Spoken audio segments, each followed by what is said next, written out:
Hello and welcome to the Broden Property Podcast.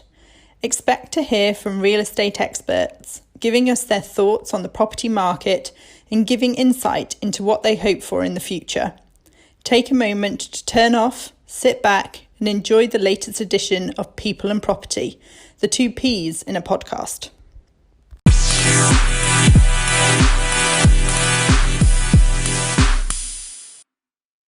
Hello and welcome to another episode of People and Property, the two Ps in a podcast. I'm joined today by a very special guest. I'm joined by Tim Lloyd, who is a partner at Prime Retail. I first met Tim a few years ago, was introduced by a mutual connection, and he took me under his big wing and showed me a bit of London, a bit of the market, a bit more about real estate, what to do, who to talk to, where to drink. Quite a few times as well. Was lucky enough to go on an actual football tour for the RICS to Belgium as well, which was probably save that for another podcast, another time. But Tim, thanks for joining us today. Can you just introduce yourself, your company, and a bit about your history, please? Yeah, no problem at all. Thanks for having me. So I'm partner of Prime Retail, which is a small niche partnership based in London. We've got 5 partners and 3 staff. We focus mainly on retail, although we do leisure bits as well and some alternatives. One of my colleagues does different types of things in the market, but majority of my work is spent advising landlords and occupiers on leasehold property. It's been a tough year, I'd say, this year, but we've kept busy and kept focused. And actually, some of our clients have been incredibly acquisitive, really, in what has been a really tough year for a lot of people. I mean, one of my clients, Poundland, who are essential retailer, they just opened a raft of new stores last week, and we'll probably have opened about 35, 40 stores by the end of the year. Okay. So that's just busy, along with, helping restructuring leases for retailers. And I've been doing work with people like Claire's Accessories and Nando's on some short-term lease extensions with some rent-free. But yeah, in terms of how I sort of ended up in property, I mean, it's 20 plus years now. Bit by luck, really. I didn't get the best A levels, in fairness, too busy playing rugby, pissing around and stuff like that. So I got through clearing on a H&D course for estate surveying in Nottingham Trent, was the old poly, and enjoyed it to a degree. Didn't really like the studying side of it that much, but I'm fortunate I did a placement year just before my final year, and I got a job at McDonald's in North London, the Mackie D's in their property departments, and that year really set me up, to be honest. It gave me I wasn't particularly great at like the Paris tables, valuations and coursework and things, but getting an idea of how things actually work in practice suited me much better. I was taken on the wing by 2 guys. One was the estates manager, the one was senior management surveyor. They took me along to a load of meetings, gave me load of stuff to get stuck into, took me to all the social things in London where they were invited to their agents. I remember going to the run up to Christmas, going to like drink stews 2 or 3 times a week. And, I was earning $5,000 a year, which was only just about enough to cover my rent in London. But getting invited to all these do's and, free bars and stuff like that, it was pretty enjoyable and pretty lucky, really, in that way. And, I remember going to Champions League semi-final because McDonald's sponsored the Champions League, which was, I'm a Man City fan, and went to watch Man United get beat by Borussia Dortmund, which is brilliant. Good day out. Yeah, a good day out. But I just remember that year I was exposed to so much that it really set me up for when I was finishing college, and I got a job quite early on because of that year out I'd had and the contacts I'd made. And the one tip I would say, if you get that opportunity, is throw yourself into anything. I played football for him, I played golf. I wasn't a great. If you're invited to do something, do it. Yeah. Sometimes now I see people, you talked about the RICS football tour before, RICS rugby tours, anything, game of football after work, because that's how you get to know people. And that's an agency. It's not about your qualifications, it's about your contacts and information and literally throwing yourself out there, exposing yourself to anything possible. And that's how you're going to pick up contacts, which, from that year out, I've still got contacts who I made on that placement year 27 years ago now. Yeah. One of them is actually a business partner of mine on a property I own, and he was the first ever agent I met. And I remember I was going to meet in the West End got the tube from East Finchley down to the West End. Meeting lasting 20 minutes, and then we went to the Windmill pub round on Mill Street. Had 7 pints, and I thought, this is the job for me. This is that's it. In life, yeah. Yeah, and I think there's sort of definitely in property, all different sort of areas. So much of it is about personality. You obviously have the base level, sort of education and understanding, but a lot of it is about relationships. And with your role in the last sort of 20 years, whether it's JLL, Fawcett, Mead, Card Factory, people want to work with good people. So if you're calling them, to sort of get an agreement or to do a deal, do they want to pick up the phone and talk to you, or is another guy or girl down the road that's doing a better deal? But if it's all about the same money, it comes down to relationships, who you like, who you get on with. And you mentioned there as well, whether it's RICS, rugby or football or golf or tennis, whatever it is, go. You don't know who you're going to meet. And I think that sort of attitude obviously helped you over the last sort of 20 years, because probably people at school, as you're saying, people at university that thought they were going to get first and perhaps be a bit more successful, but didn't necessarily think of the bigger picture, a bit too focused on what's happening. And I suppose this last year, when it's been really hard, those relationships you've built up over the last 10, 15 years, you can now lean on each other and probably help each other out a bit more because and you trust each other.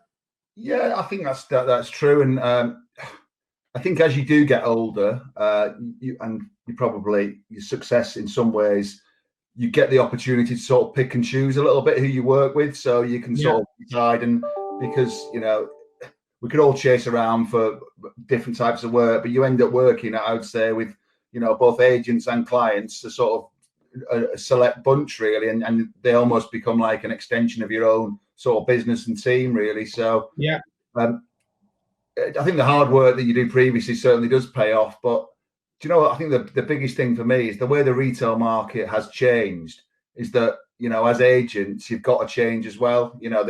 Back in the days where I started, you used to be able to get unretained acquisitions for a load of people.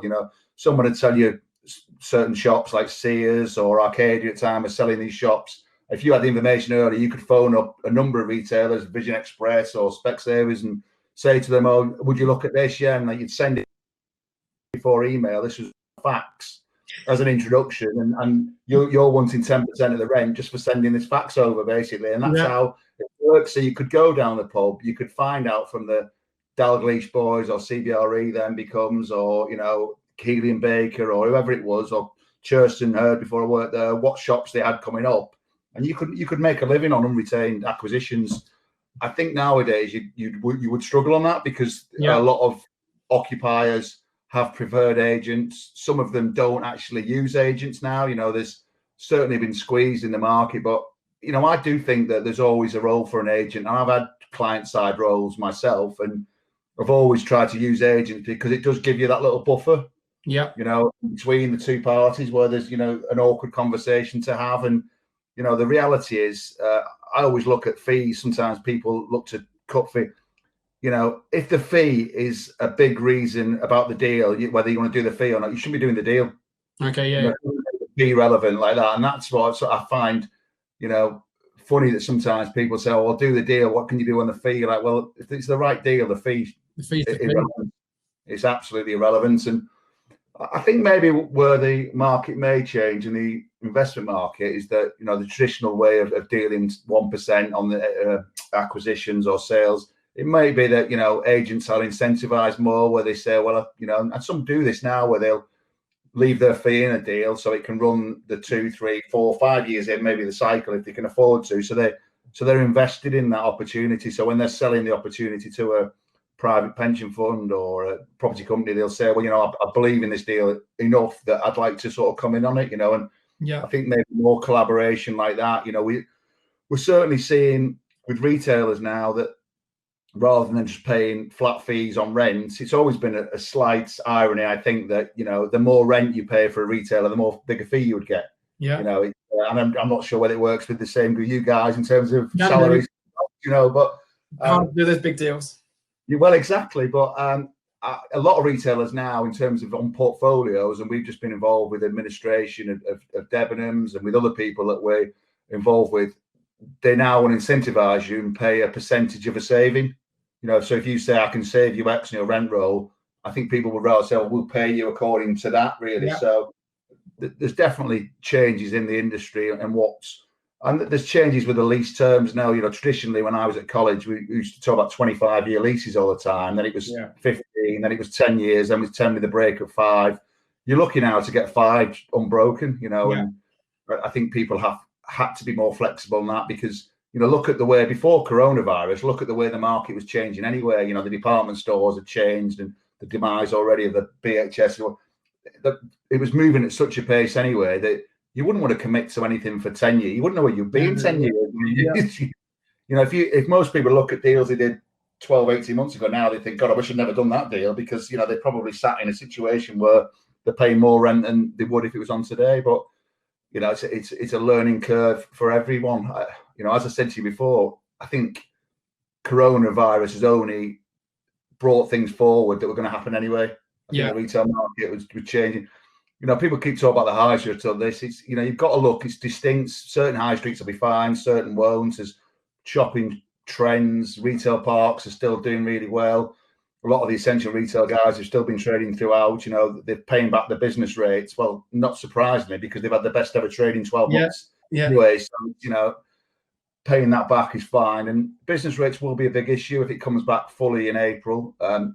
That could really set us back again if we come out of this as the vaccine starts to roll out. And then, you know, we're looking at shops at the moment for landlords where if the business rates come back at 100%, that's going to be more than the rent they're paying. Okay, It's costs for people. So, you know, I think some form of quantitative easing or whatever you would call it on that, or scaling it back in, because I don't see how if it comes back in fully, it's not going to cause a number of casualties, which may happen anyway. But I think a tax that's a little bit more equitable and more relevant to today's values as well. You know, it's the way they value it, the list, I think it was 7 years ago, last valuation.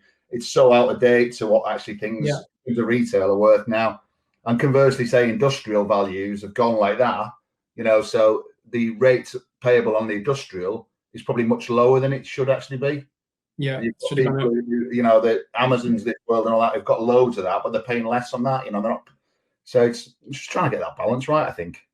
Yeah, and I suppose as you sort of say, you know, the way things have always been done, Corona hasn't been the sort of the straw that the camel's back to change it. It was always sort of coming. It's just sort of sped this process up. And long term, again, Corona is obviously not a good thing, but it might be a bit of a blessing in disguise that things are sort of rejigged and people that had these sort of good deals and, you know, maybe were having a bit of an easier life, and the sort of rates that were sort of being put out by people, they're all going to get changed now because they have to change. And next year, whether it's pre-vaccine or post-vaccine, the market will have changed, and it could be sort of better in the next 5 years because of it, maybe.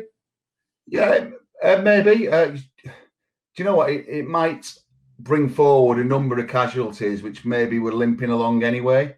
You know, and at least almost getting it out of the way in a shorter and a quicker period. There's been numerous retailers who've done CVAs, admins, and they're on the third, fourth, fifth incarnation. Well, you know, in some ways, you actually just want to get rid of that, you know, that and get it.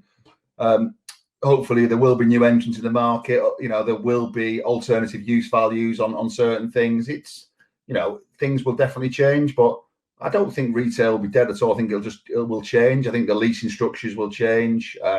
Rents will probably go more towards turnovers. That's a lot of the deals we're doing now are turnover related. And I think that will happen more and more. There'll be greater flexibility in leases. I think the investment market will have to change, in particular if you look at shopping centres. I mean, Trafford Centre's on the market at the moment. I think it's going to best bids. It'll be interesting to see how that ends up with, because to value these things is going to be really difficult at the moment, because, you know, you're looking at the rent, then you're looking at the arrears situation where people haven't paid since probably March, and the moratorium has been extended to next March.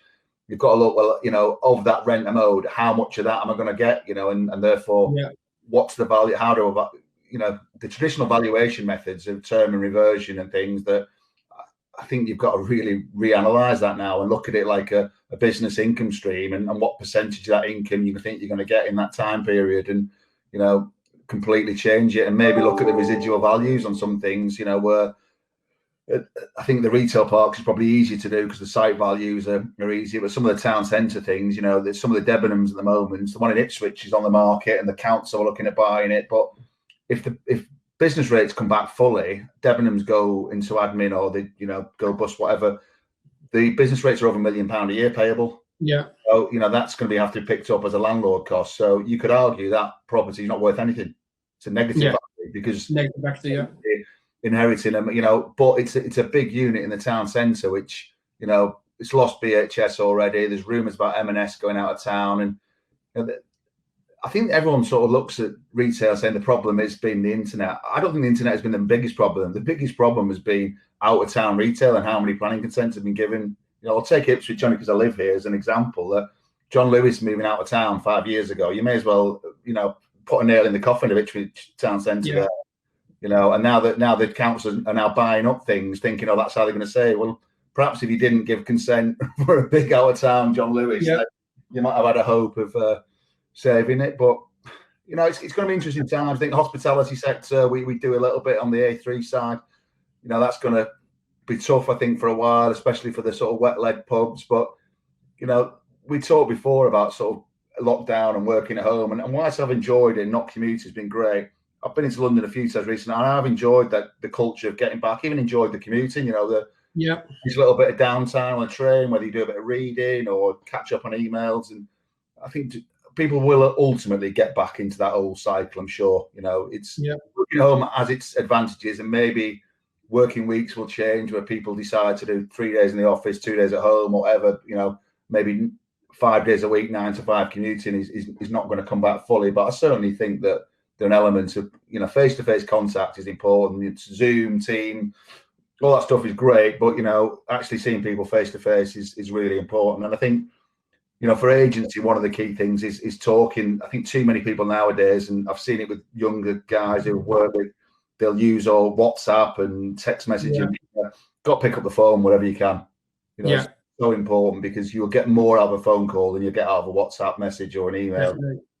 Yeah. And I think you mentioned, obviously you and I are clearly at home today, and I think a bit of a novelty into the March and April when people had never worked at home before and they were getting used to it. But nearly every single person I've spoken to now after this amount of time, they do miss that sort of interaction, miss speaking to somebody, having a coffee, having the crack, and just you join a company because the culture. I think lots of companies now are finding it a bit more conscious about not losing the culture as to why they join. Why did you join Prime Retail over somebody else? Because of the people that work there, because of where the office is, because of who you work with. But you want to keep that sort of community sort of feeling as well. And then the clients, you can't do that via WhatsApp or even via video and via email. So I think people will be desperate to get back into the office as soon as they sort of possibly can, whether it's a bit more flexible, not 5 days a week, 8 hours a day. But I think that's still want to get there. And that then in turn should help, the high streets, because, you look at the city centre into London or Carnaby Street, as we talked about earlier, people aren't there because they're not working there and living there. But once that sort of happens, that hopefully should naturally come back a bit more perhaps in the new year. Yeah, I think so. And I think, at the end of the day, in the businesses and looking at, say, a big surveying practice, for example, when I was younger and graduates, and then you're in your 20s, that's the lifestyle you have, and you want, the drinks after work, the social. That's where you pick up. That's where you form your relationships, both client-wise, both with your peers and your contemporaries. So that will certainly come back. I think, when you get to a certain age anyway, you're going to start doing that less and less. So that would be a natural thing. But I do think that will happen, and people, footfall, I think, people will still want to go shopping. Bricks and mortar shopping will still go. It's just, I think, rebasing the costs is going to have to be, whether that's with the rates and with the rent, and hopefully getting some new offers out there in terms of some, for all these shops that are coming up, the Arcadia's brands, obviously, and the, Debs and all that. I'm sure you'll see spin-offs of some, and hopefully in some towns get some really strong independents again, because, a lot of high streets have become very much the same with all the same lineup. And, if we can get some individuality back and some of, and maybe that's the thing that would help on the business rates, that they say, if you're independent, you don't pay anything, try and help on that. I think the small business rates relief and a variety of other similar things, but, there's hopefully various ways that they can encourage independence, because, that's what ultimately I think will get people back in shops is, new concepts where it's good customer service and, it's a good offer. I don't think anyone minds paying more money to buy something than because as long as the service is there. But if you don't want to pay more money if it's actually a really poor service, and if you look at British retail in the mass market in recent years, with the demise of Woolworths and BHS and a lot of those probably would have survived longer, but they'd sold all the property off years ago, and various owners had took all the cash out of the businesses. So actually, they could have been run a lot longer and probably still made money, but they'd already sort of had, that money dragged out of them, really. So yeah, I think it'll be interesting to see, what happens over the next couple of years. And but I think there should be enough activity, and there'll certainly be deals to do. I think probably the way we work as agents may be slightly different, in terms of shorter leases.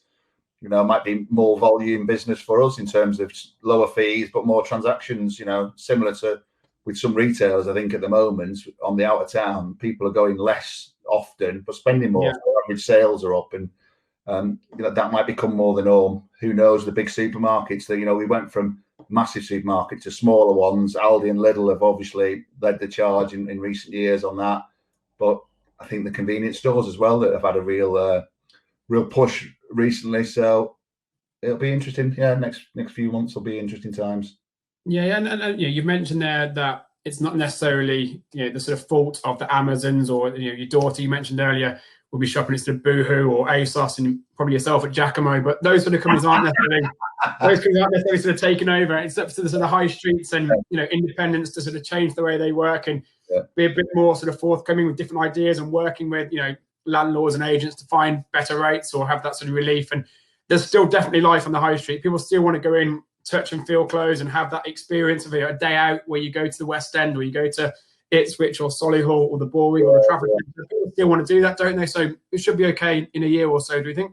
Yeah, I think so. And as you say, I think it's, if we were going to choose here, we'd probably, Norwich, I would say, is where we go for a day out, where you could have a day out and you have some lunch as well and go around. It's a nice city.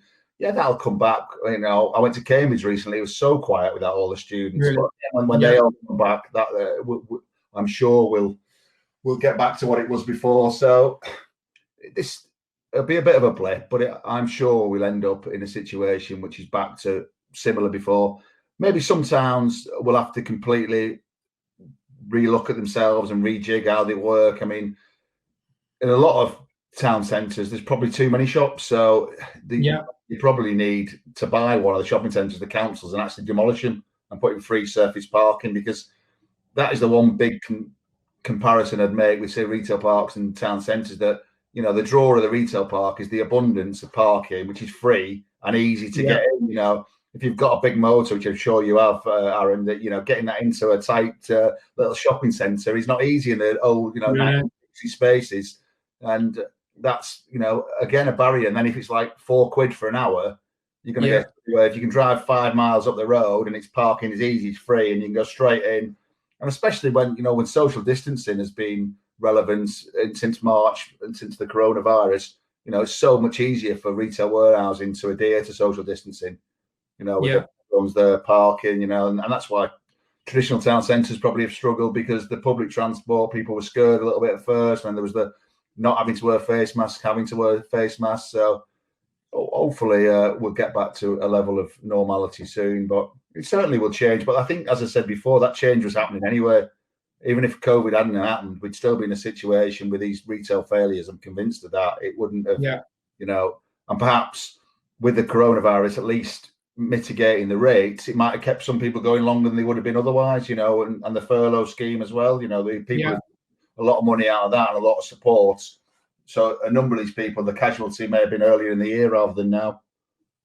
Okay, because so I guess sort of the overall message in terms of, sort of the high street and retail, obviously the areas that prime retail work in, is that it's going to be okay. You're sort of still hopeful. You're not sort of shutting up shop yet. You've got to change the way you work. It will be okay, and it's just about, I think things will have to find a level and pricing, and you might have to look at something saying, oh, well, the rent on this used to be 300,000. So it's not 300,000 anymore. And actually, what is something worth? That my frustration sometimes, and a lot of landlord and tenant surveyors and people, they'll say, oh, well, it's worth this because the comparables. You're like, no, it's not. It's worth what someone will pay for it. Yeah. Will pay grand. The fact that someone 2 years ago paid £20 a foot for something, it's irrelevant. It's worth what someone will pay. That's right. Yeah. And I think in high streets, that's quickly quickly established because you've got separate ownerships. I think where it becomes more of a problem is shopping centres, where there's one owner, where they don't want to let something at a value which is seen as being lower than, because they're worried about the banks or worried about impacting on the value. But the reality is that, you know, you want to get people in void costs because you don't want to be covering empty rates, empty service charge when it comes back in. So in that respect, people will have to do deals. And I think, you know, on that basis, there'll be a lot of activity, and, you know, it will be probably painful for in a few instances for people. But, you know, if you take that pain quickly and you're more about the long-term investment, which a lot of people will be, hopefully, that you get, things will level out and things will get back to a level that it works at. It might take 20 years, who knows, really. But, you know, I might be retired by then, but this way I might be working till I'm 70. So hopefully not. Well, Tim, thank you very much for your time today. I know you've obviously got lots going on, and obviously coming up to Christmas as well, so lots to sort of get done before the end of the year. So thank you very much for your time. That was another episode of People and Property, the 2 Ps in a podcast, and we look forward to hearing from you soon. Thank you.